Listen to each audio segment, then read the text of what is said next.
લાંબા સમયના અસહ્ય ઉકળાટ બાદ માણાવદરમાં સિઝનના પ્રથમ વરસાદનું આગમન થયું છે, જેનાથી લોકોને ગરમીમાંથી રાહત મળી છે અને ખેડૂતોમાં ખુશીની લહેર દોડી છે. પરંતુ આ વરસાદે નગરપાલિકાની પ્રી મોન્સૂન કામગીરીની પોલ ખોલી નાખી છે. માત્ર ધીમી ધારે પડેલા વરસાદમાં જ પટેલ સમાજવાડી પાસેના મુખ્ય માર્ગો પર પાણી ભરાઈ ગયા હતા.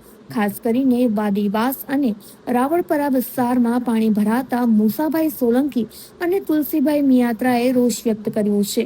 શાળાએ જતા બાળકોને દૂષિત પાણીમાંથી પસાર થવું પડતા રોગચાળાનો ભય ફેલાયો છે. સામાન્ય વરસાદમાં જ આ સ્થિતિ હોય તો ભારે વરસાદમાં શું થશે તે વિચારીને નગરજનો ચિંતિત છે. તંત્ર વહેલી તકે પાણીના નિકાલની યોગ્ય વ્યવસ્થા કરે તેવી લોકમાંગ ઉઠી છે.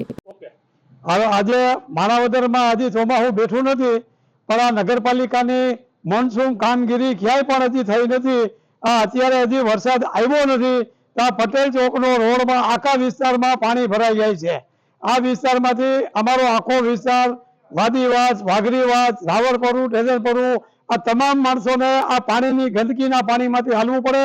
અને ખાસ કરીને નિશાળના નાના નાના વિદ્યાર્થીઓ, બચ્ચાઓ, છોકરા છોકરીઓ બધા એ આ પાણીમાંથી એને પસાર થવું પડે છે.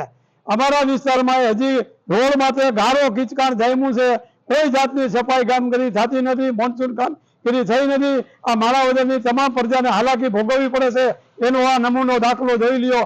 અત્યારે પાણી ભરાઈ ગયું છે. થોડાક વરસાદમાં હજી કદાચ વરસાદ આવશે તો પટેલ ચોકથી લઈ અને સહકારી કાંટા સુધી આખો રોડ પાણીથી ભરાઈ જાય તો માણસને અત્યારે હાલવું ક્યાં, વિદ્યાર્થીને હાલવું ક્યાં, બૈરાઓને હાલવું ક્યાં? ખાસ તો નાના નાના ભૂલકા નિશાળો જાય છે, પાણીમાં ગંદકીના પાણીમાંથી જાય છે તો આ રોગચાળો ફેલાય છે. માટે નગરપાલિકાના અધિકારીઓને, ચીફ ઓફિસરને અમે વિનંતી કરીએ કે આ મોન્સૂનનું કામગીરી વહેલા તકે પૂરી કરે. હું મીકડી ગામનો રહેવાસી છું, તુલસીભાઈ લક્ષ્મણભાઈ મિયાત્રા. અહીંયા અમે કારખાનામાં કામ કરીએ છીએ અને આ નિશાળ છે સરકારી.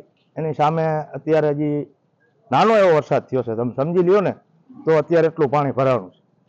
વધારે વરસાદ થાય તો શું પોઝિશન થાય અહીંયા?